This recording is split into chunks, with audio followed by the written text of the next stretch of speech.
Estamos ahí, mamá. Con la familia de Valeria será suficiente. Ellos tienen el nivel que buscamos para esta celebración. Las palabras salieron del teléfono como golpes secos, cortándome la respiración mientras sostenía el auricular con manos que comenzaron a temblar sin control. La voz de Ricardo sonaba distante, fría, como si estuviera hablando con una extraña que había marcado el número equivocado. No había cariño, no había explicación, solo una sentencia brutal que acababa de destruir todo lo que había imaginado sobre el día más importante de su vida. Estaba sentada en mi cocina, rodeada de papeles del banco esparcidos sobre la mesa de fórmica rayada como evidencia de mi propia ruina. Facturas, contratos de préstamos, estados de cuenta que mostraban números rojos que me quitaban el sueño cada noche. Acababa de terminar de revisar los documentos del último préstamo que había conseguido para la boda de Ricardo, ese préstamo que el gerente del banco me había otorgado después de rogarle durante 1 hora en su oficina, con lágrimas en los ojos, jurándole que podría pagarlo aunque los dos sabíamos que era mentira. El silencio que siguió a sus palabras fue ensordecedor. Podía escuchar el tic-tac del reloj de pared, el zumbido del refrigerador viejo, el latido desenfrenado de mi corazón que parecía querer escapar de mi pecho. ¿Cómo que no me necesitan?, murmuré al teléfono, pero la línea ya estaba cortada.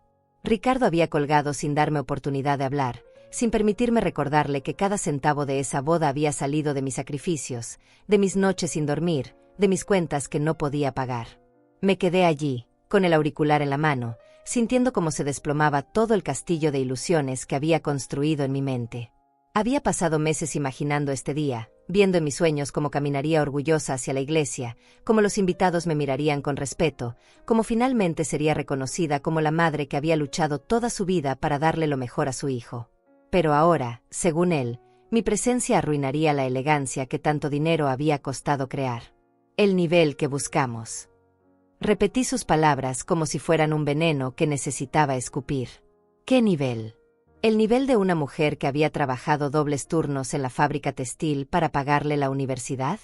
¿El nivel de alguien que había vendido hasta sus joyas de bodas para costear sus caprichos? ¿El nivel de una madre que había hipotecado su propia casa para que él pudiera fingir ante la familia millonaria de Valeria que tenía dinero?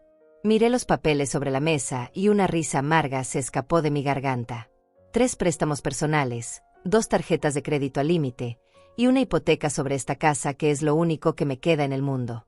Todo para que Ricardo pudiera tener su boda de ensueño, esa celebración que le permitiría impresionar a Ignacia, la suegra millonaria que vivía en una mansión de mármol y conducía carros que costaban más que todo lo que yo había ganado en mi vida entera.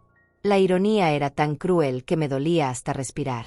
Hace apenas 3 semanas, Ricardo había venido a mi casa, como lo hacía siempre que necesitaba algo.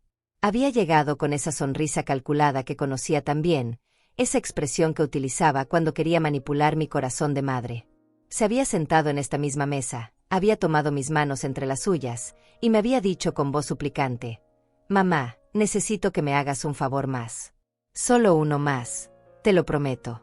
Valeria quiere que la boda sea perfecta, y su familia espera cierto nivel. No puedo decepcionarla». Recordé cómo había vacilado, cómo había mirado las facturas ya acumuladas, cómo había calculado mentalmente si podría sobrevivir con una deuda más. «Ricardo, hijo, ya no puedo más. Tengo las tarjetas al límite, la hipoteca me está ahogando, y mis medicamentos cada vez cuestan más», le había dicho, pero le había insistido con esa mirada que me derretía el alma. «Por favor, mamá. Es mi boda. Es el día más importante de mi vida. Después de esto, no te vuelvo a pedir nada». Había caído en su trampa una vez más. Había ido al banco al día siguiente, había llenado formularios con números que me daban vértigo, había firmado documentos que comprometían mi futuro. El gerente, un hombre de mediana edad con lentes que me miraba con lástima, me había preguntado 3 veces si estaba segura de lo que estaba haciendo. «Señora Chávez, con su edad y sus ingresos, este préstamo representa un riesgo muy alto para usted», me había advertido, pero yo había insistido. «Es para la boda de mi hijo. Él me necesita». Ahora, con el teléfono todavía en mi mano, esas palabras sonaban como la broma más cruel del mundo. Él me necesitaba, sí, pero solo mi dinero. Solo mi capacidad de endeudarme, de hipotecar mi tranquilidad, de sacrificar mi futuro para mantener la farsa de que era un hombre próspero. El resto de mí, mi presencia, mi cariño, mi orgullo de madre, Todo eso no tenía el nivel suficiente para su gran día. El auricular resbaló de mis manos y cayó al suelo con un ruido sordo. Me quedé allí, mirando los papeles esparcidos, sintiendo como la realidad se estrellaba contra mi pecho como una ola gigante. Todos esos años de sacrificio, todos esos sí que había dicho cuando debería haber dicho no, toda esa vida que había entregado para construir la suya, y ahora me pagaba con el desprecio más absoluto. Solté el teléfono y caminé hacia mi habitación como si fuera sonámbula, con las piernas temblorosas y el corazón destrozado. Necesitaba ver las fotografías. Necesitaba recordar cuando todo esto había comenzado, cuando mi hijo había dejado de ser el niño que me abrazaba y se había convertido en este extraño que acababa de romperme el alma. Abrí el cajón de mi cómoda con manos que temblaban, sacando el álbum de fotos que guardaba como un tesoro, esas imágenes que habían sido mi consuelo en las noches más difíciles. Ahí estaba Ricardo a los 5 años, con su uniforme de la escuela, sonriéndome con esos dientes pequeños y esa mirada llena de amor. Recordé esa mañana cuando había tenido que elegir entre comprar zapatos nuevos para mí o para él, y había elegido los suyos sin dudar. Mis pies habían sangrado durante semanas dentro de esos zapatos rotos, pero él había llegado a la escuela con el calzado más bonito de su clase. «Mira, mamá, todos dicen que mis zapatos son los más lindos», me había dicho esa tarde, abrazándome las piernas con una fuerza que me había llenado de felicidad. Pasé la página, y ahí estaba la foto de su graduación de primaria. Yo llevaba el mismo vestido azul que había usado durante 5 años a todas las ceremonias importantes, pero lucía impecable con su camisa blanca planchada hasta la perfección. Había trabajado turnos extra en la fábrica durante 2 meses para pagarle clases particulares de matemáticas, porque quería que fuera el mejor de su clase. Las ojeras que tenía en esa foto me las había ganado trabajando desde las 5 de la mañana hasta las 10 de la noche, pero la sonrisa en su rostro había valido cada hora de agotamiento. Mis dedos temblaron al tocar la imagen donde él tenía 12 años, el día que le compré su primera bicicleta. Había vendido mi anillo de bodas, el único recuerdo que me quedaba de su padre, para poder darle esa sorpresa en su cumpleaños. «Es la bicicleta más hermosa del mundo, mamá. Te amo tanto», había gritado, lanzándose a mis brazos con una emoción que me había hecho llorar de felicidad. Esa noche, mientras él dormía abrazado a mí, yo había llorado en silencio por el anillo que ya no estaba en mi dedo, pero me había sentido la mujer más rica del mundo. Seguí pasando páginas, reviviendo cada sacrificio, cada momento en que había puesto sus necesidades antes que las mías.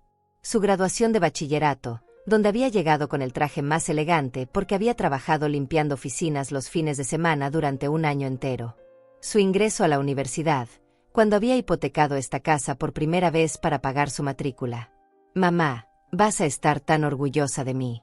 Voy a ser el mejor ingeniero del país», me había prometido, y yo le había creído con cada fibra de mi ser.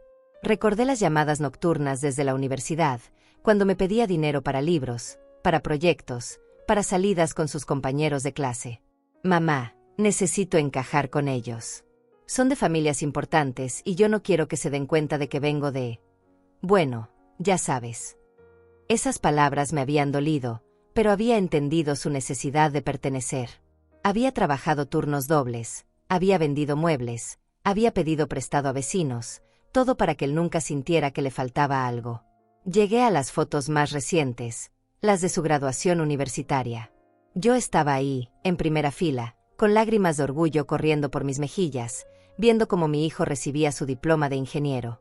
Había valido la pena cada sacrificio, cada noche sin dormir, cada comida que me había saltado para que él pudiera comer bien. «Esto es solo el comienzo, mamá. Ahora voy a conseguir un trabajo increíble y te voy a devolver todo lo que has hecho por mí», me había dicho ese día, abrazándome con fuerza. Pero ese trabajo increíble nunca llegó. En su lugar, llegaron más peticiones de dinero. Para el traje de las entrevistas, para el auto que necesitaba para dar buena impresión, para el apartamento en el barrio elegante donde vivían los ejecutivos exitosos. «Solo hasta que me establezca, mamá. Es una inversión en nuestro futuro», me decía cada vez que yo dudaba, cada vez que miraba mis cuentas vacías y mi refrigerador sin comida. Luego llegó Valeria a su vida, esa mujer que vivía en un mundo que yo jamás podría entender. Las primeras veces que la conocí, había sido amable, sonriente, pero había algo en sus ojos que me hacía sentir pequeña, insignificante. «Tu mamá es muy auténtica», le había dicho a Ricardo una vez, cuando pensaba que yo no podía escucharla. Esa palabra, auténtica, Había sonado como un insulto disfrazado de cumplido. Con Valeria llegaron nuevas necesidades, nuevas presiones. Ricardo necesitaba ropa de marca para las cenas familiares, necesitaba un auto más elegante para llevarla a sus eventos sociales, necesitaba joyas caras para impresionar a sus amigas. Y cada vez que yo vacilaba, cada vez que le decía que ya no podía más, él me miraba con esa expresión de dolor que me destruía el alma. Mamá, si me amas, me ayudarás. Es lo último que te pido. Pero nunca era lo último. Después vino la propuesta de matrimonio, que requería un anillo de diamante que costaba más que mis ingresos de todo un año. Después, el apartamento más grande que necesitaban para empezar su vida juntos de manera adecuada. Y finalmente, esta boda, esta celebración que había drenado hasta la última gota de mis ahorros y mi capacidad de endeudamiento. Cerré el álbum y lo abracé contra mi pecho, sintiendo como las lágrimas comenzaban a caer por mis mejillas. ¿En qué momento había perdido a mi hijo? ¿Cuándo había dejado de ser la persona más importante en su vida para convertirme en una simple fuente de financiamiento? ¿Cuándo había comenzado a avergonzarse de la mujer que había dado todo por él? Guardé el álbum con manos temblorosas y regresé a la cocina, donde los papeles del banco seguían esparcidos como una burla silenciosa. Tomé el último contrato que había firmado hace apenas una semana, ese documento que había sellado mi ruina financiera con la esperanza de ver sonreír a mi hijo en su día especial. Las letras pequeñas me habían advertido sobre las consecuencias de no pagar, pero yo había firmado de todas maneras, confiando en sus promesas de que después de la boda, todo sería diferente. Me senté nuevamente en mi silla, mirando esos números que me quitaban el aliento. 45,000 pesos en préstamos personales. 30,000 pesos en tarjetas de crédito. Y la hipoteca que había aumentado otros 50,000 pesos sobre esta casa que llevaba 30 años pagando. Todo para una boda que duraría unas horas, para impresionar a gente que me despreciaba, para mantener una mentira que ahora me excluía completamente. El teléfono volvió a sonar y mi corazón se aceleró, pensando que tal vez Ricardo había recapacitado, que tal vez se había dado cuenta del error que acababa de cometer.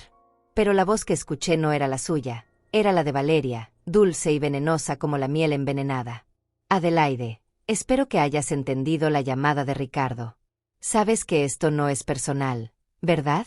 Es solo que necesitamos que todo sea perfecto, y la familia de mamá Ignacia está acostumbrada a cierto ambiente. ¿Ambiente?, pregunté, sintiendo como la rabia comenzaba a hervir en mi estómago. ¿Te refieres al ambiente que pagué con mi sangre? ¿Al ambiente que financié vendiendo hasta mi último recuerdo de valor?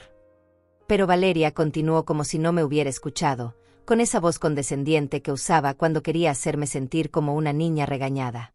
¿Entiendes, verdad? Mamá Ignacia ya invitó a gente muy importante, ejecutivos de empresas multinacionales, políticos influyentes. No podemos arriesgarnos a que algo inadecuado arruine la impresión que queremos causar.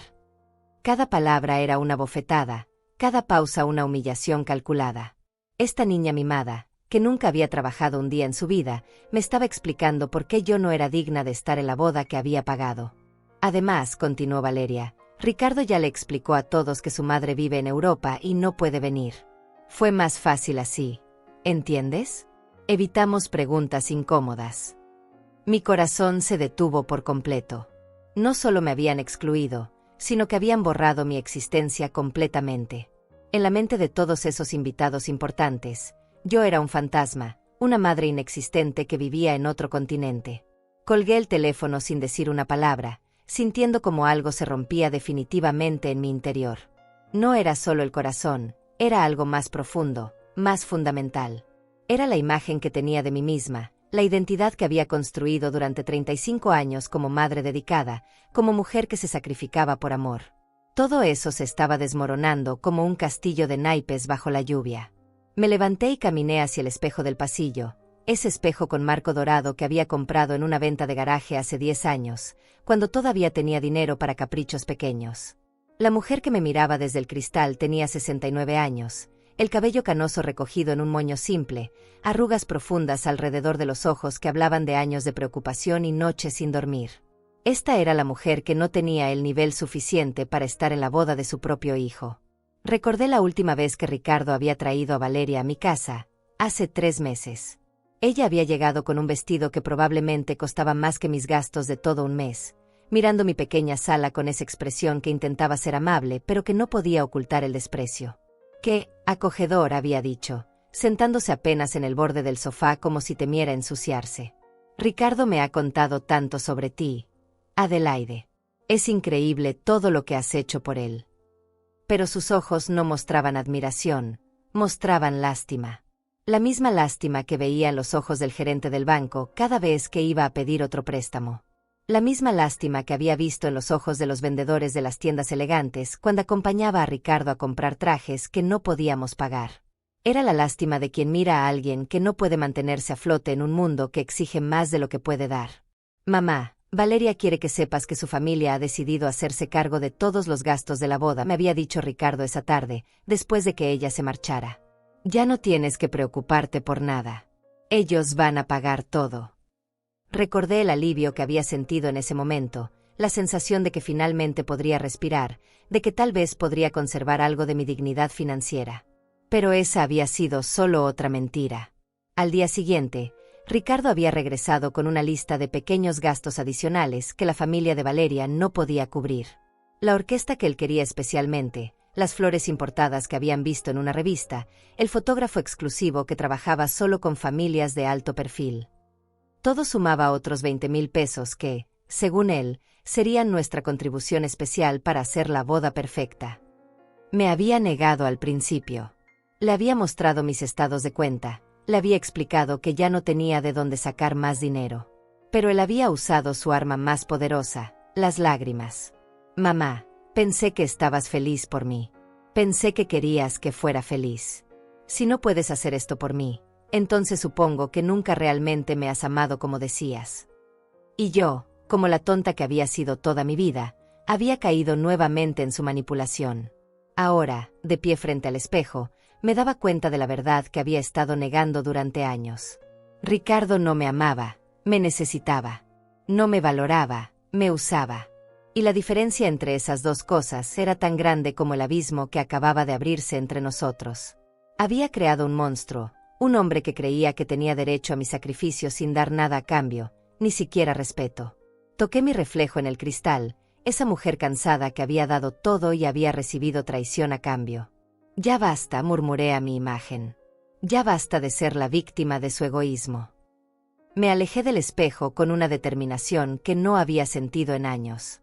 Algo había cambiado en mí en esos pocos minutos, algo fundamental que me llenaba de una calma extraña, casi peligrosa.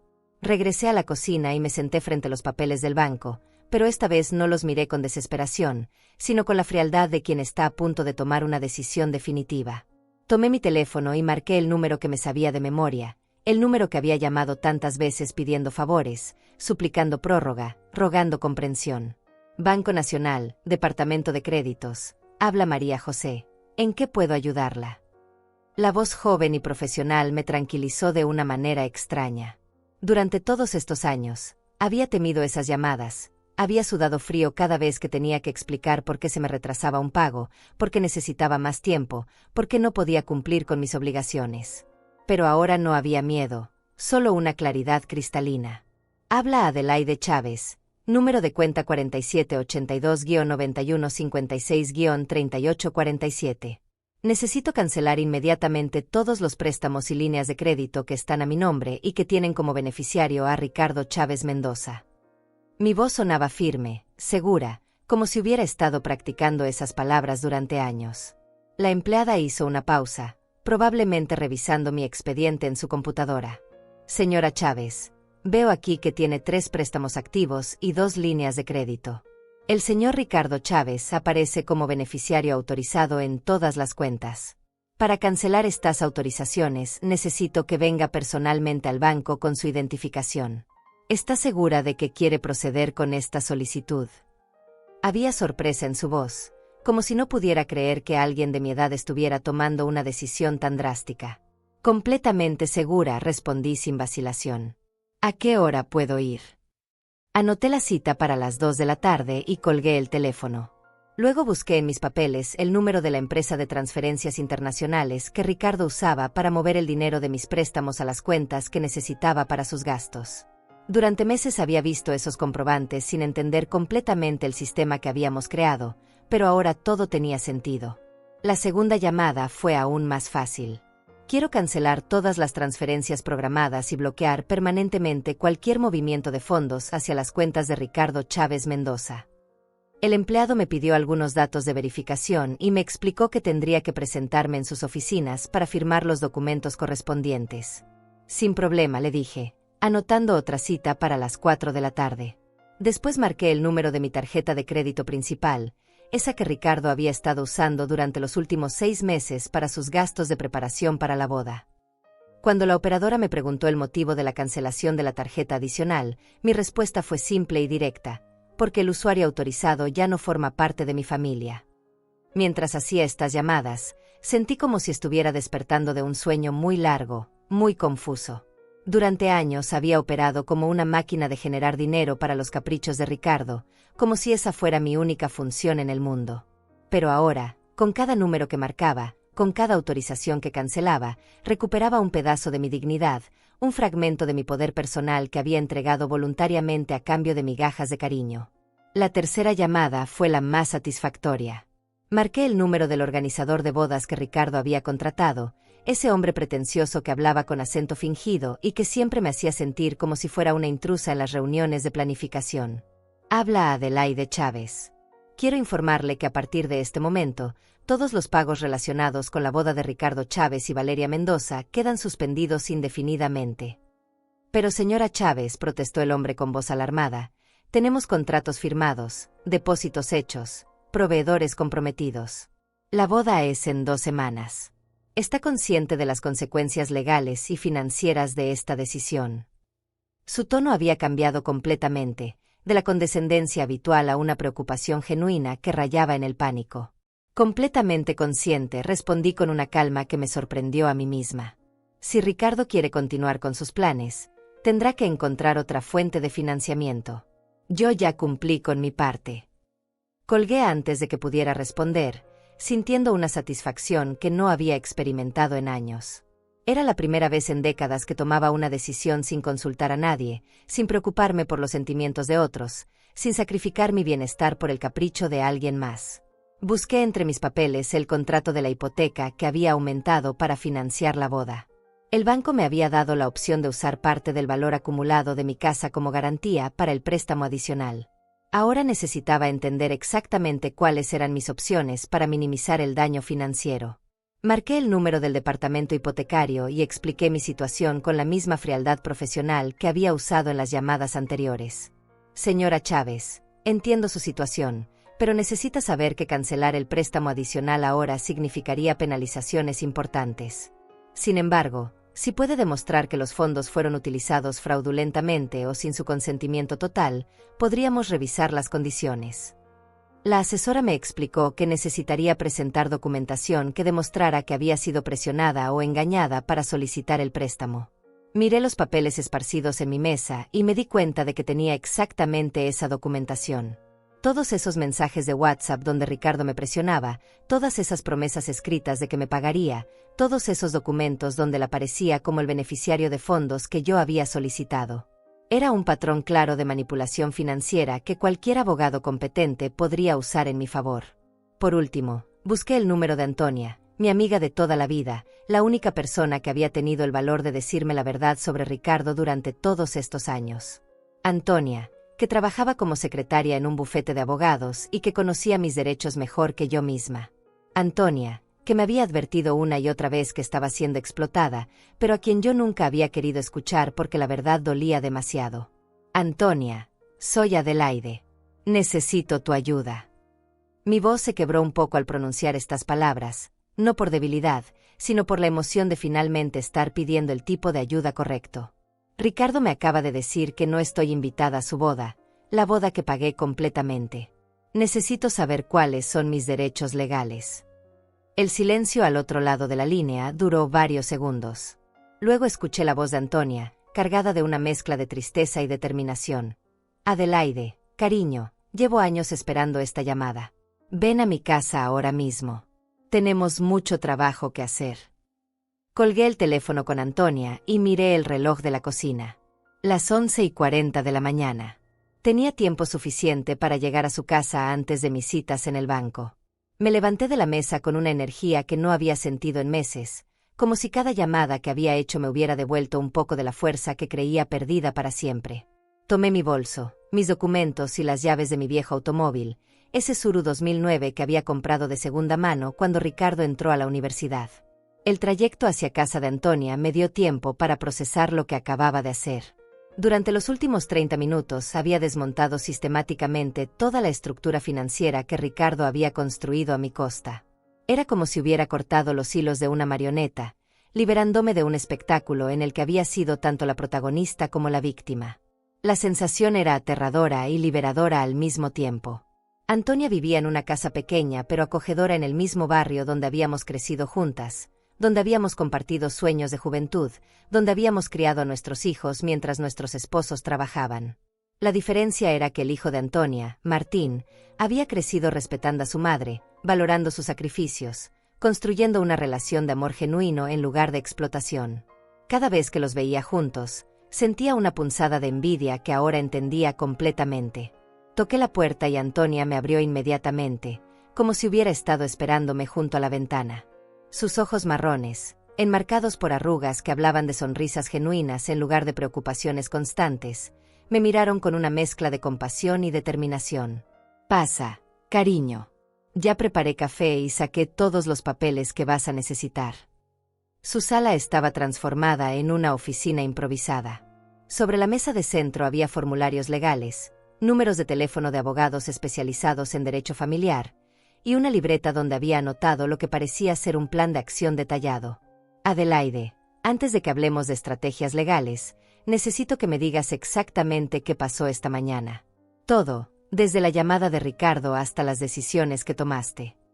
Me senté en su sofá familiar, ese mismo sofá donde habíamos consolado mutuamente nuestras penas durante décadas, y le conté todo. Desde la frialdad en la voz de Ricardo hasta la crueldad calculada de Valeria, desde la revelación de que me habían borrado de la existencia ante los invitados hasta mi serie de llamadas cancelando todo. Antonia me escuchó sin interrumpir, asintiendo de vez en cuando, tomando notas que sabía que serían importantes más tarde. «Adelaide, lo que me describes no es solo una falta de gratitud, es abuso financiero en toda regla», me dijo cuando terminé mi relato. «Ricardo ha usado tu amor de madre para manipularte y extraer dinero que sabía que no podías permitirte perder. Legalmente, tenemos varias opciones para recuperar al menos parte de lo que has perdido». Sacó una carpeta y comenzó a mostrarme documentos que había impreso mientras esperaba mi llegada. «Primero, todos esos préstamos que hiciste bajo presión emocional pueden ser cuestionados legalmente. Si podemos demostrar que fuiste coaccionada o engañada, el banco tiene la obligación de revisar las condiciones.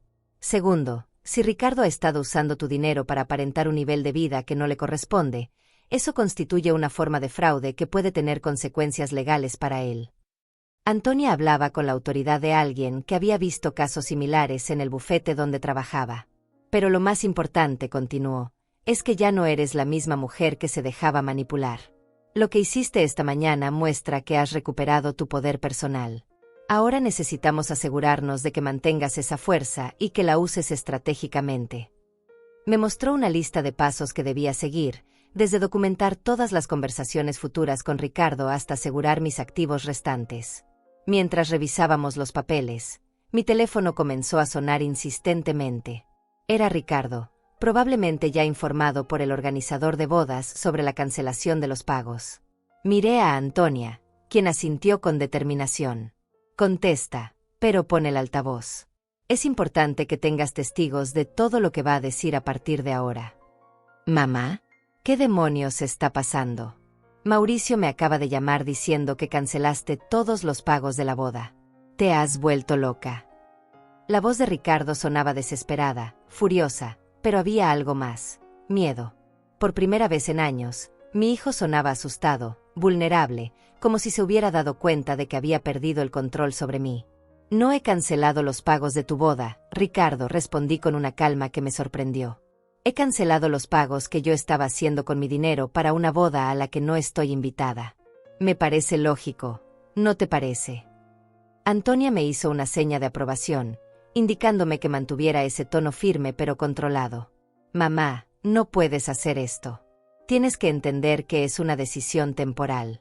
Después de la boda podemos hablar, podemos arreglar las cosas, pero ahora no puedes arruinar el día más importante de mi vida. Su voz se había vuelto suplicante, desesperada, usando exactamente las mismas técnicas de manipulación que había perfeccionado durante años. El día más importante de tu vida al que no me has invitado, le recordé.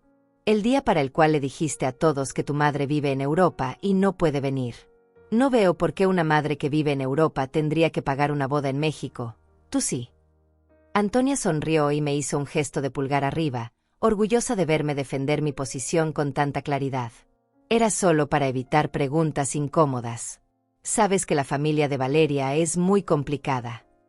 Ricardo estaba perdiendo la compostura, su voz se volvía más aguda, más desesperada. Después de la boda todo va a cambiar, te lo prometo. Vamos a tener una celebración especial solo para ti. Vamos a... Como todas las promesas que me has hecho durante los últimos 10 años, lo interrumpí. ¿Como cuando me prometiste que después de la universidad no me ibas a pedir más dinero? ¿Como cuando me prometiste que el préstamo para tu auto era el último? ¿Como cuando me prometiste que la familia de Valeria iba a pagar la boda? Cada promesa rota que mencioné fue como un martillo golpeando el cristal de sus excusas. Mamá, por favor, no hagas esto. Si no hay boda, Valeria me va a dejar. Su familia va a pensar que soy un fracasado. No puedo perder todo por lo que he trabajado. Y ahí estaba la verdad que había estado escondida detrás de todas sus manipulaciones. No se trataba de amor, ni de familia, ni de gratitud. Se trataba de mantener una fachada, de preservar una mentira que había construido sobre mis sacrificios. Ricardo, le dije con una tristeza que venía desde lo más profundo de mi alma, ya perdiste lo único que realmente importaba. Me perdiste a mí. El silencio que siguió fue profundo, casi sagrado. Antonia me miró con una mezcla de orgullo y preocupación, sabiendo que acababa de presenciar un momento que cambiaría mi vida para siempre. Adelaide, lo que acabas de hacer requiere un valor extraordinario. Pero ahora viene la parte más difícil. Mantenerte firme cuando empiecen a presionarte de todas las maneras posibles. No tuvo que esperar mucho para que sus palabras se hicieran realidad. Mi teléfono comenzó a sonar otra vez, pero esta vez era un número que no reconocía. Antonia me hizo una seña para que contestara en altavoz. «Señora Chávez, habla Ignacia Mendoza, la madre de Valeria. Creo que necesitamos tener una conversación urgente». La voz era fría, autoritaria, con ese tono que usaba la gente acostumbrada a que otros obedecieran sin cuestionar. «Señora Mendoza», respondí, intentando mantener la misma firmeza que había usado con Ricardo. «No creo que tengamos nada de qué hablar. Su hija y mi hijo han dejado muy claro que no soy bienvenida en sus vidas». Antonia asintió, animándome a mantener esa postura, pero podía ver en sus ojos que sabía que esto era solo el comienzo. «Señora Chávez, entiendo que puede sentirse herida, pero debe comprender que esto no es personal. Es simplemente una cuestión de compatibilidad social. Sin embargo, no puede permitir que sus emociones arruinen el futuro de estos jóvenes». Había condescendencia en cada palabra, como si estuviera hablando con una niña caprichosa que necesitaba ser educada sobre cómo comportarse en el mundo adulto. ¿Arruinar su futuro?, pregunté, sintiendo como la rabia comenzaba a hervir en mi estómago. «Señora Mendoza, yo he estado financiando el futuro de su hija durante los últimos 2 años. Cada centavo de esta boda ha salido de mis préstamos, de mis sacrificios, de mi capacidad de endeudamiento. Si hay alguien que está arruinando futuros aquí, no soy yo». Hubo una pausa larga al otro lado de la línea. Claramente, Ignacia no sabía que yo había estado pagando todo. Eso no puede ser cierto. Ricardo nos aseguró que él tenía los recursos necesarios para mantener a Valeria en el nivel de vida al que está acostumbrada. Su voz había perdido parte de su autoridad, reemplazada por una confusión genuina. «¿Le gustaría que le envíe los comprobantes?», ofrecí con una dulzura venenosa. «Tengo cada recibo, cada contrato de préstamo, cada transferencia bancaria». Su futuro yerno ha estado viviendo una mentira construida sobre las deudas de una mujer de 69 años que, según él, no tiene el nivel suficiente para estar en su boda. El silencio que siguió fue ensordecedor. Podía imaginar a Ignacia procesando esta información, recalculando todo lo que creía saber sobre Ricardo, sobre su capacidad económica, sobre la solidez del futuro que había planeado para su hija. Señora Chávez, dijo finalmente, creo que ha habido un malentendido terrible. Tal vez podríamos reunirnos y discutir esto como adultos civilizados. El único malentendido, señora Mendoza, fue creer que mi hijo me respetaba. Ese error ya está corregido. Colgué antes de que pudiera responder, sintiéndome sorprendentemente calmada. Antonia me aplaudió lentamente, con una sonrisa que no había visto en sus labios en años. Adelaide, acabas de hacer algo que muy pocas mujeres de nuestra generación logran hacer.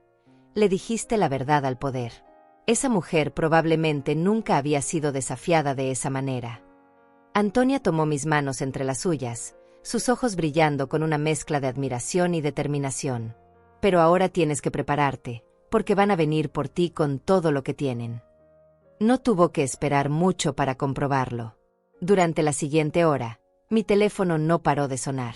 Primero fue Valeria, llorando, suplicando, prometiendo que todo podía arreglarse si yo mostraba un poco de comprensión. Después llamó Ricardo otra vez, esta vez acompañado de lo que parecía ser Valeria sollozando en el fondo, ambos alternándose para hacerme sentir culpable por arruinar su felicidad. La llamada más perturbadora vino de un número desconocido. Señora Chávez, habla el licenciado Rodríguez, abogado de la familia Mendoza. Me han informado que usted está incumpliendo compromisos contractuales relacionados con la celebración matrimonial de su hijo. Le sugiero que reconsidere su posición antes de que esto se convierta en un asunto legal. Antonia me arrebató el teléfono de las manos. Licenciado Rodríguez, habla Antonia Herrera, asistente legal del bufete Martínez y Asociados. Le sugiero que revise muy cuidadosamente los contratos de los que habla, porque estoy segura de que descubrirá que la señora Chávez no tiene ninguna obligación legal de financiar una boda a la que no está invitada. Si desea continuar con amenazas legales infundadas, estaremos encantados de presentar una contrademanda por coacción y abuso financiero. El abogado balbuceó algo sobre revisar la documentación y colgó rápidamente. Antonia me devolvió el teléfono con una sonrisa feroz. Adelaide, acabas de descubrir algo muy importante. Cuando tienes razón y te mantienes firme, hasta los abogados caros se echan para atrás. Miré el reloj y me di cuenta de que era hora de ir al banco. Me levanté del sofá sintiéndome diferente, como si hubiera mudado una piel vieja y estuviera estrenando una nueva. Antonia, gracias por esto. Por primera vez en años, siento que soy dueña de mi propia vida. Esto apenas comienza, cariño, me dijo mientras me acompañaba a la puerta. Cuando llegues a casa esta noche, van a estar esperándote. Probablemente los dos, tal vez toda la familia de Valeria. Van a intentar hacerte sentir culpable, van a intentar manipularte como lo han hecho siempre. Pero recuerda lo que acabas de hacer hoy. Recuerda cómo se sintió recuperar tu poder. Subí a mi auto con esas palabras resonando en mi mente. Mientras manejaba hacia el banco, pensé en todas las veces que había cedido ante las súplicas de Ricardo, todas las veces que había puesto sus necesidades antes que las mías, todas las veces que había creído sus promesas de que la próxima vez sería diferente. Pero hoy era diferente, no porque lo hubiera cambiado, sino porque yo había encontrado finalmente la fuerza para decir no. El banco estaba lleno de gente, pero yo tenía cita. Mientras esperaba mi turno, revisé mentalmente todo lo que iba a hacer. Cancelar las autorizaciones, bloquear los accesos, proteger lo poco que me quedaba. Era como construir una fortaleza alrededor de mi dignidad, asegurándome de que nadie más pudiera usarme como había sido usada durante tantos años. Cuando la ejecutiva me llamó, caminé hacia su oficina con la cabeza en alto, sabiendo que cada paso me alejaba más de la mujer que había sido esa mañana y me acercaba más a la mujer que necesitaba ser. La reunión en el banco fue más sencilla de lo que había imaginado. La ejecutiva, una mujer joven con ojos comprensivos, revisó mi expediente y asintió con comprensión cuando le expliqué mi situación. Señora Chávez, lamentablemente vemos casos como el suyo con más frecuencia de la que quisiéramos. Personas mayores que son presionadas por familiares para obtener créditos que luego no pueden pagar. Sus palabras me dolieron porque confirmaban que mi historia no era única, que había otras madres como yo siendo explotadas por hijos sin escrúpulos. Firmé todos los documentos necesarios para cancelar las autorizaciones de Ricardo. A partir de ese momento, él no tendría acceso a ninguna cuenta, ningún préstamo, ningún centavo que estuviera a mi nombre. También le recomiendo que cambie todas sus claves y passwords, me sugirió la ejecutiva. Y si en algún momento siente presión para revertir estas decisiones, por favor comuníquese conmigo inmediatamente. Salí del banco sintiéndome más liviana, como si hubiera dejado un peso enorme en esa oficina. Pero sabía que lo más difícil estaba por venir. Antonia tenía razón. Cuando llegara a casa, la guerra psicológica comenzaría en serio. Decidí hacer una parada antes de regresar. Fui a la pequeña cafetería donde solía venir con mi esposo hace tantos años, cuando Ricardo era niño y teníamos sueños simples de una familia feliz. Me senté en una mesa junto a la ventana, pidiendo un café con leche y un pedazo de pastel de 3 leches que no había podido permitirme en meses. Mientras saboreaba cada bocado, pensé en todas las cosas que había dejado de hacer por mí misma en los últimos años. No había comprado ropa nueva, no había ido al dentista, no había visitado a mis hermanas que vivían en otros estados. Todo mi dinero, toda mi energía, toda mi vida había girado alrededor de las necesidades de Ricardo. Mi teléfono vibró con un mensaje de WhatsApp. Era una foto que me hizo temblar las manos. Ricardo y Valeria estaban en la entrada de mi casa. Él tenía los ojos rojos como si hubiera estado llorando. Ella sostenía un ramo de flores. El mensaje decía: «Mamá, estamos aquí esperándote. Por favor, ven a casa para que podamos hablar como familia. Te amamos». Por un momento, el corazón me dio un vuelco. Verlos ahí, vulnerables, esperándome, despertó todos los instintos maternales que había cultivado durante décadas. Pero luego recordé las palabras de Antonia, recordé la frialdad en la voz de Ricardo esa mañana, recordé la humillación de ser excluida de la boda que había pagado. Este era exactamente el tipo de manipulación emocional que había funcionado tantas veces antes. Les escribí un mensaje de respuesta: «No hay nada de qué hablar. Si quieren continuar con la boda, busquen otra fuente de financiamiento. Yo ya di todo lo que tenía que dar». Apagué el teléfono y terminé mi café en paz, disfrutando de esos últimos momentos de tranquilidad antes de enfrentar lo que me esperaba en casa. Cuando finalmente llegué a mi cuadra, vi que no solo estaban Ricardo y Valeria, sino también Ignacia, quien había llegado en un Mercedes negro que contrastaba dramáticamente con la modestia de mi vecindario. Los 3 estaban sentados en las escaleras de mi entrada, una imagen que probablemente había sido cuidadosamente calculada para generar la máxima culpa posible. Bajé de mi auto y caminé hacia ellos con toda la dignidad que pude reunir. Ricardo se levantó inmediatamente, con lágrimas genuinas corriendo por sus mejillas. «Mamá, por favor, perdóname. No sabía lo que estaba diciendo esta mañana. Estaba nervioso, estresado, no quise lastimarte. Eres la persona más importante en mi vida». Por un momento, mi resolución vaciló. Este era mi hijo, el niño que había criado, al que había amado incondicionalmente durante 35 años. Pero luego miré a Valeria, que sostenía las flores con una sonrisa que no llegaba a sus ojos, y a Ignacia, que me observaba con la misma expresión que usaría para evaluar una mercancía defectuosa. Estas lágrimas no eran por el dolor de haberme lastimado, eran por el miedo de perder su fuente de financiamiento. «Ricardo», le dije con una voz más calmada de lo que me sentía por dentro, «si realmente fuera la persona más importante en tu vida, no me habrías dicho esta mañana que no estoy invitada a tu boda. Si realmente me amaras, no le habrías dicho a los invitados que vivo en Europa. Si realmente me valoraras, no habrías usado mi amor de madre para manipularme y sacarme dinero que no tengo». Valeria se adelantó, sosteniendo las flores hacia mí como una ofrenda de paz. «Adelaide, todo esto ha sido un malentendido terrible. Por supuesto que estás invitada a la boda. Siempre estuviste invitada. Lo que pasó esta mañana fue solo nervios prematrimoniales. Todos estamos muy estresados». Su voz era dulce, conciliadora, pero había algo ensayado en sus palabras, como si las hubiera practicado durante el camino. «¿Un malentendido?», pregunté, rechazando las flores con un gesto suave pero firme. «¿Entonces no le dijiste a los invitados que la madre de Ricardo vive en Europa?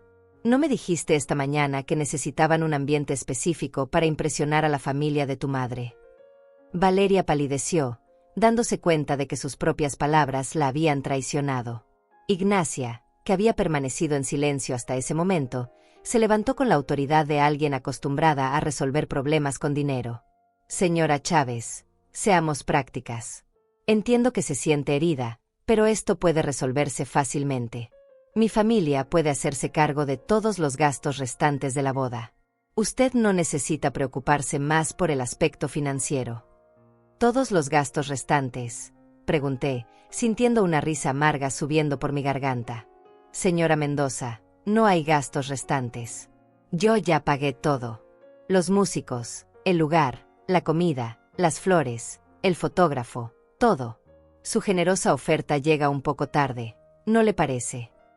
La expresión de shock en su rostro me confirmó que realmente no había sabido la magnitud de mi contribución financiera. Ricardo se acercó más, tratando de tomar mis manos, pero yo di un paso atrás. Mamá, podemos arreglar esto. Podemos tener una ceremonia pequeña donde tú seas la invitada de honor. Podemos hacer que te sientas especial. Había desesperación en su voz, pero también algo más, la calculadora frialdad de alguien que estaba negociando, no pidiendo perdón. Ricardo, le dije, mirándolo directamente a los ojos, no quiero sentirme especial. Quiero ser respetada. Y el respeto no se negocia, no se compra, y definitivamente no se mendiga. Si tuviera que suplicar por tu amor después de todo lo que he hecho por ti, entonces nunca lo tuve realmente. Saqué las llaves de mi bolso y caminé hacia mi puerta, pasando entre ellos como si fueran extraños en la calle. Les deseo lo mejor en su nueva vida juntos. Estoy segura de que encontrarán la manera de financiar su felicidad sin necesidad de explotar a una anciana. Cerré la puerta detrás de mí y me quedé de pie en mi sala, escuchando sus voces afuera, sus súplicas, sus promesas, sus amenazas veladas. Pero por primera vez en años, esas voces sonaban lejanas, como ecos de una vida que ya no me pertenecía. Me quedé de pie detrás de la puerta cerrada, escuchando cómo sus voces se alejaban gradualmente. Primero se fueron Valeria e Ignacia, probablemente dándose cuenta de que su presencia solo empeoraba las cosas.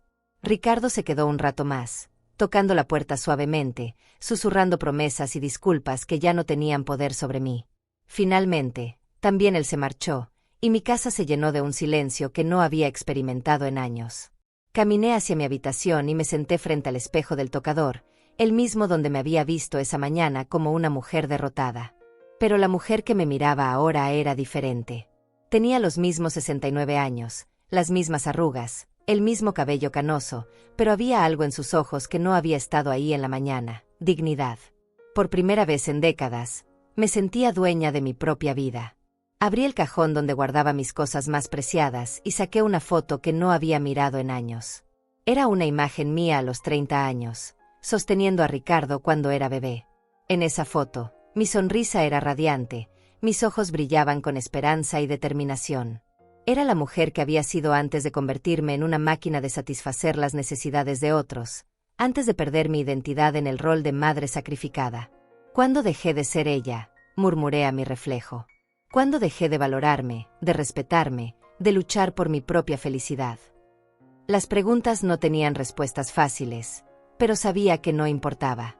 Lo que importaba era que había recuperado algo de esa mujer, algo de esa fuerza que creía perdida para siempre. Me levanté y fui a la cocina, donde los papeles del banco seguían esparcidos como evidencia de mi nueva realidad. Tomé una calculadora y comencé a hacer números, algo que había evitado durante meses por miedo a enfrentar la verdad. Sin los gastos de Ricardo, sin sus préstamos constantes, sin su explotación sistemática, mis finanzas no estaban tan mal como había pensado. Tendría que ajustarme, tendría que vivir modestamente, pero podría sobrevivir con dignidad. Más importante aún, por primera vez en años tendría dinero para mí misma. Podría ir al dentista, podría comprar medicamentos sin contar monedas, podría incluso permitirme pequeños lujos como ese café que había tomado en la tarde. La libertad financiera, por modesta que fuera, me parecía un regalo increíble después de años de privaciones. Mi teléfono sonó y vi que era Antonia. ¿Cómo estás, cariño? Ya llegaron a molestarte. Su voz cálida me tranquilizó inmediatamente. Le conté sobre la escena en mi puerta, sobre las lágrimas falsas y las promesas vacías, sobre la sorpresa de Ignacia al descubrir quién había pagado realmente la boda. Adelaide, estoy tan orgullosa de ti, me dijo con una emoción genuina. Lo que hiciste hoy requiere una fortaleza extraordinaria. Muchas mujeres de nuestra edad nunca logran liberarse de ese tipo de manipulación. Sus palabras me llenaron de una calidez que no había sentido en mucho tiempo, la calidez del reconocimiento genuino, del respeto ganado. Antonia, ¿crees que hice lo correcto?, pregunté, aunque mi corazón ya conocía la respuesta. ¿Crees que una madre tiene derecho a cortar los lazos financieros con un hijo que la explota? Era una pregunta que había estado atormentándome toda la tarde, la culpa ancestral de una madre que se pregunta si está fallándole a su hijo. Adelaide, un hijo que explota a su madre, que la humilla, que la usa sin dar nada a cambio, ya cortó esos lazos hace mucho tiempo, me respondió con firmeza. Tú simplemente reconociste una realidad que ya existía. Ricardo perdió el derecho a llamarte mamá el día que decidió que eras una fuente de dinero en lugar de una persona que merece amor y respeto. Después de colgar con Antonia, preparé una cena simple para mí sola. Pan tostado con mermelada, té de manzanilla, y una manzana que saboreé lentamente.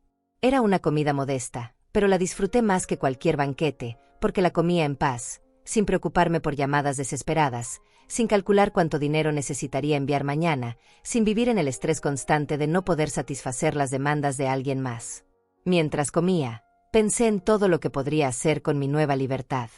Podría leer los libros que tenía acumulados, podría retomar las clases de bordado que había abandonado, podría visitar a mis hermanas que no había visto en años porque siempre estaba ocupada resolviendo los problemas financieros de Ricardo. Podría vivir para mí misma por primera vez en décadas. Después de cenar, tomé un baño largo y caliente, otro lujo que me había negado durante meses para ahorrar en la cuenta del gas. Mientras el agua tibia relajaba mis músculos tensos, me permití llorar por primera vez en todo el día. No eran lágrimas de tristeza, sino de liberación, de alivio, de duelo por los años perdidos, pero también de esperanza por los años que me quedaban. Me puse mi camisón más cómodo y me senté en mi sillón favorito con una taza de té. Afuera, la vida del barrio continuaba su ritmo normal, niños jugando en la calle, vecinos regresando del trabajo, el sonido familiar de la vida cotidiana que había estado ahí todo el tiempo, pero que yo había dejado de notar porque vivía sumergida en el drama constante de las necesidades de Ricardo. Tomé una hoja de papel y comencé a escribir, algo que no había hecho en años. Querida Adelaide, escribí, hoy comenzaste una nueva vida. Hoy te recordaste que tienes valor más allá de tu capacidad de dar dinero. Hoy te diste cuenta de que mereces respeto, amor genuino y felicidad. Era una carta para mí misma, una promesa de no volver atrás, un compromiso de valorarme como no lo había hecho en décadas. Mientras escribía, sentí una paz profunda instalándose en mi pecho. No sabía qué pasaría con Ricardo, si vendría a pedir perdón genuino o si simplemente desaparecería de mi vida en busca de otra fuente de financiamiento. Pero por primera vez en años, eso no me angustiaba. Había aprendido que no podía controlar las decisiones de otros, pero sí podía controlar las mías propias. Miré por la ventana hacia las estrellas que brillaban en el cielo nocturno. Eran las mismas estrellas que había mirado durante toda mi vida, pero esta noche me parecían más brillantes, más hermosas, más llenas de posibilidades. Tenía 69 años, pero sentía que mi vida real apenas estaba comenzando. 3 meses habían pasado desde ese día que cambió mi vida para siempre. Estaba sentada en la terraza de un pequeño café en el centro histórico de la ciudad, un lugar que había descubierto durante mis nuevos paseos solitarios, esos paseos que había comenzado a darme como regalo para mi alma.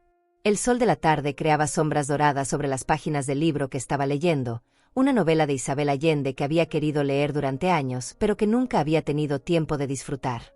La mujer que estaba sentada en esa terraza era irreconocible comparada con la Adelaide de hace 3 meses. Llevaba puesto un vestido azul turquesa que me había comprado la semana anterior, el primer vestido nuevo en 5 años. Mi cabello, antes siempre recogido en un moño descuidado por la prisa y el estrés, ahora lucía un corte moderno que me había regalado en una peluquería del centro. Pero el cambio más notable no era físico, era la serenidad en mis ojos, la sonrisa genuina que había recuperado, la postura erguida de alguien que ha redescubierto su propio valor. Los primeros días después de mi decisión habían sido los más difíciles. Ricardo había intentado todo, lágrimas, súplicas, amenazas veladas, chantaje emocional de cada tipo imaginable. Había llegado a mi casa con Valeria 3 veces más, cada vez con una estrategia diferente para quebrar mi resolución. Pero cada intento había fortalecido mi determinación en lugar de debilitarla, porque confirmaba que su preocupación no era por nuestra relación, sino por su acceso a mi dinero. La boda había sido cancelada, por supuesto. Sin mis préstamos, sin mi financiamiento, el castillo de cartas se había desplomado rápidamente. Ignacia había descubierto la verdad completa sobre las finanzas de Ricardo y había retirado su apoyo inmediatamente. Valeria, enfrentada con la realidad de que su futuro esposo era en realidad un hombre endeudado que vivía de explotar a su madre anciana, había roto el compromiso una semana después de mi última conversación con ellos. Me había enterado de todo esto no por Ricardo, quien había desaparecido de mi vida completamente después de que sus últimos intentos de manipulación fallaran, sino por Antonia, quien había mantenido oídos atentos a los chismes del barrio. Valeria se fue a Estados Unidos con un empresario que conoció en una fiesta, me había contado Antonia con una sonrisa que mezclaba satisfacción con compasión. Al parecer, encontró a alguien que sí tenía el dinero real que ella buscaba. La noticia me había dolido, no por Valeria o por la boda cancelada, sino por Ricardo. A pesar de todo lo que había pasado, seguía siendo mi hijo, y saber que había perdido todo por su codicia y su orgullo me causaba una tristeza profunda. Pero era una tristeza limpia, sin culpa, sin la carga de sentir que yo había causado su dolor. Había aprendido a distinguir entre el amor maternal genuino y la codependencia tóxica que había dominado mi vida durante tanto tiempo. Durante estos 3 meses, había reconstruido mi vida desde los cimientos. Con la ayuda de Antonia y el abogado del bufete donde ella trabajaba, había logrado renegociar varios de mis préstamos, demostrando que había sido víctima de coerción financiera. No había recuperado todo el dinero perdido, pero había mejorado significativamente mi situación económica. Más importante aún, había recuperado mi paz mental. Había comenzado a hacer cosas que había abandonado durante años. Volví a las clases de bordado en el centro comunitario, donde conocí a otras mujeres de mi edad que se habían convertido en amigas genuinas. Retomé mi afición por la jardinería, llenando mi pequeño patio de plantas y flores que cuidaba con el amor que antes había malgastado en alguien que no lo valoraba. Incluso había comenzado a tomar clases de computación, algo que Ricardo siempre había dicho que era muy complicado para alguien de mi edad.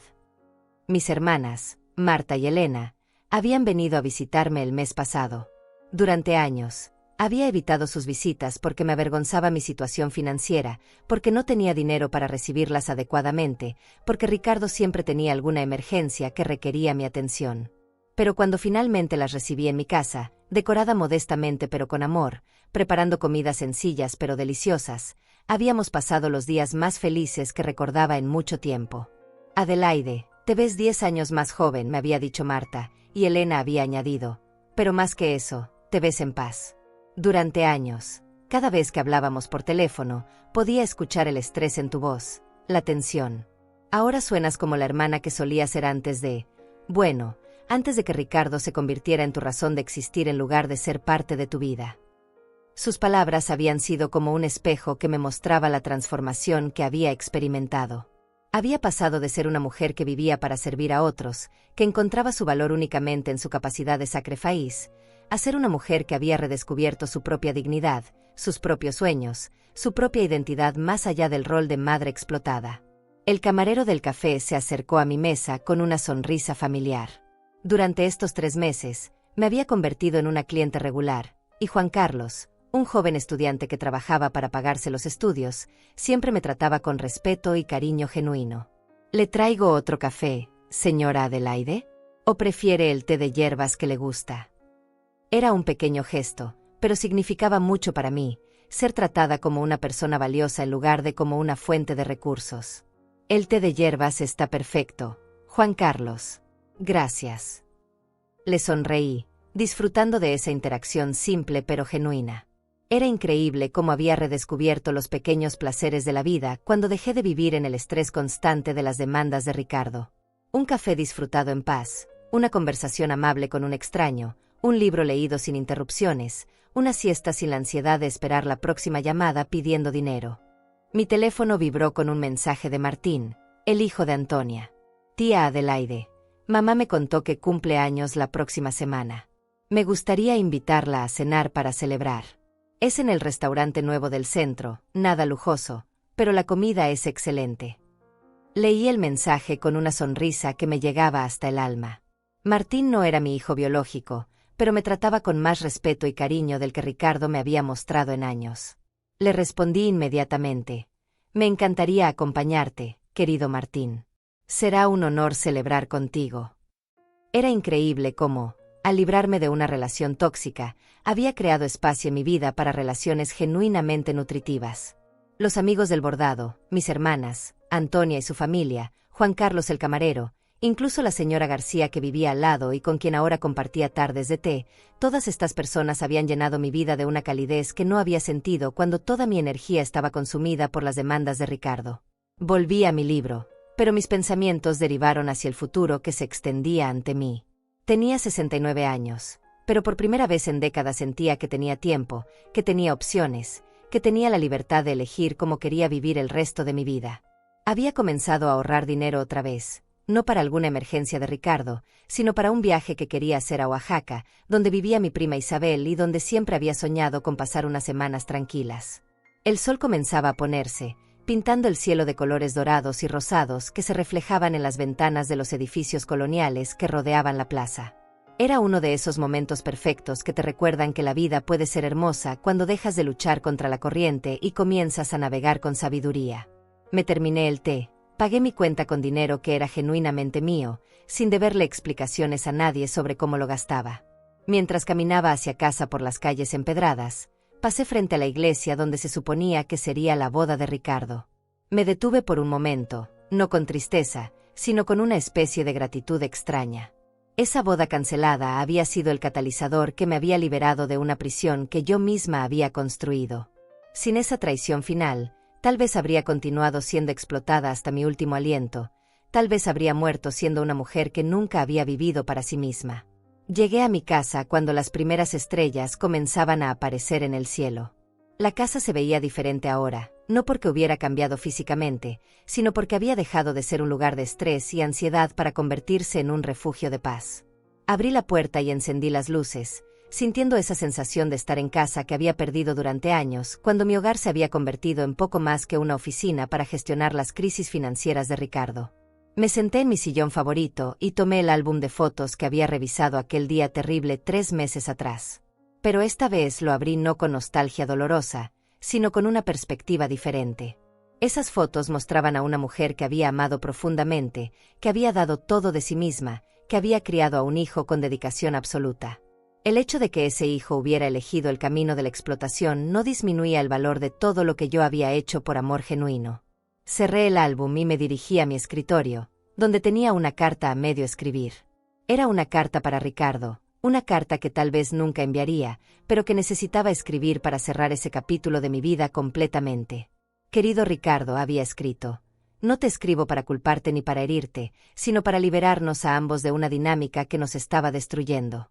Espero que algún día puedas entender que una madre que se valora a sí misma es un mejor ejemplo que una madre que se permite ser explotada. Continué escribiendo. He aprendido que el amor verdadero no requiere sacrificio total de la dignidad propia. He aprendido que ser una buena madre no significa ser una víctima dispuesta. He aprendido que tengo derecho a la felicidad, al respeto, y a una vida que valga la pena vivir. Si algún día quieres conocer a esta nueva versión de tu madre, a esta mujer que ha redescubierto su valor, estaré aquí. Pero ya no estaré aquí como tu fuente de financiamiento o como tu víctima voluntaria. Terminé la carta y la doblé cuidadosamente, guardándola en el cajón junto a otros recuerdos de esta etapa de transformación. Tal vez algún día se la enviaría, tal vez no. Lo importante era que había encontrado las palabras para definir mi nueva realidad, mi nueva relación conmigo misma. Me preparé para dormir con la rutina tranquila que había desarrollado, un baño relajante, una taza de té de manzanilla, unos minutos de meditación frente a la ventana mirando las estrellas. Mientras me acostaba en mi cama, pensé en la frase que había escrito en mi diario esa mañana: hoy no necesito permiso para vivir. Era verdad. No necesitaba la aprobación de Ricardo para ser feliz. No necesitaba su gratitud para sentirme valiosa. No necesitaba su presencia para tener una vida plena. Había aprendido la lección más importante de mis 69 años. La libertad no es algo que te dan, es algo que te das a ti misma cuando finalmente tienes el valor de reclamarla. Cerré los ojos con una sonrisa en los labios, sabiendo que mañana despertaría en una vida que había construido para mí misma, por mí misma, con mis propias decisiones. Era una vida modesta, pero era genuinamente mía. Y por primera vez en décadas, eso era más que suficiente. Un año después de aquel día que marcó mi renacer, estoy sentada en el jardín de la casa de huéspedes donde he decidido pasar mis últimos años. No es una mansión, no tiene lujos extravagantes, pero tiene algo que mi antigua vida nunca tuvo: autenticidad. Cada rincón de este lugar refleja mis decisiones, mis gustos, mi personalidad verdadera que había estado enterrada bajo décadas de complacer a otros. La dueña de la casa, doña Carmen, una mujer de mi edad que enviudó hace 5 años, se ha convertido en algo más que una casera.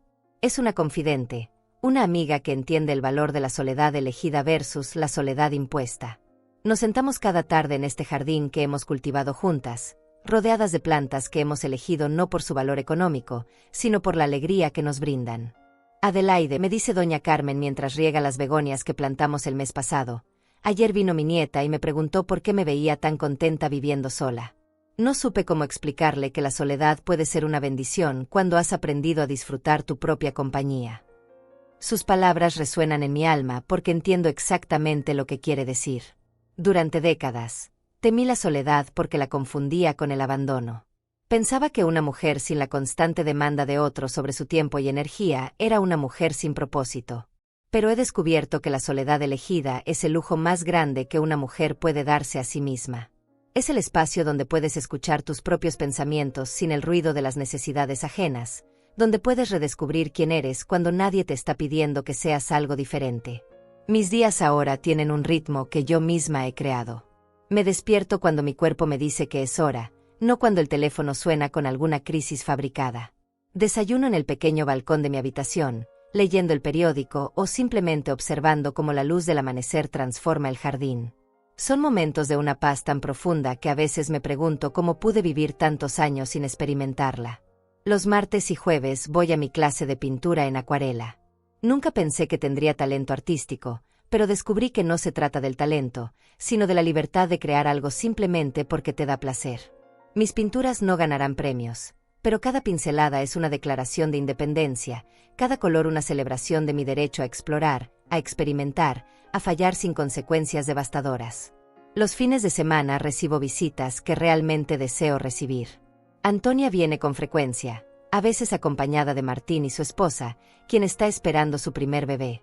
Me han pedido que sea la abuela honoraria, un título que acepto con alegría porque viene sin las obligaciones tóxicas que una vez conocí.